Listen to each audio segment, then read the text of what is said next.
Uharigani mtazamaji wa Master Voice Online TV, usisahau kusubscribe, kulike, kucomment na kushare. Bana, leo tumepita katika ukurasa wa kwake Boniface Mwabukusi, ule ukurasa wa X zamani Twitter, ambao leo Boniface Mwabukusi ameandika kama ifuatavyo katika ukurasa wake unaofahamika kwa jina la Boniface Mwabukusi.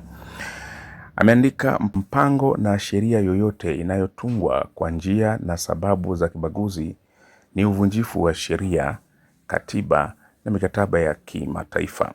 Anasema huwezi kuzungumzia kupatanisha kampuni mbili za kigeni ili zibaki kufaidi Ngorongoro, halafu wakati huo huo ufikirie eti kutatua suluhisho la kisheria kwa kuwaondoa Wamasai Ngorongoro. Hiyo itakuwa sheria ya kibaguzi na kikaburu. Hata ukitunga sheria itakuwa sheria haramu ya kibaguzi na kikaburu inayokeuka haki ya Wamasai katika ardhi yao. Kipaumbele cha kwanza kwa Ngorongoro ni kulinda haki na hadhi ya Wamasai katika ardhi yao ya asili. Tunaweza kuweka utaratibu bora wa ufugaji na matumizi rafiki ya ardhi.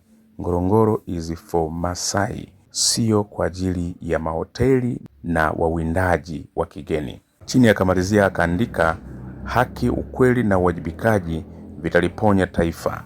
BAK Mwabukusi. Usisahau kusubscribe, kulike, kucomment na kushare.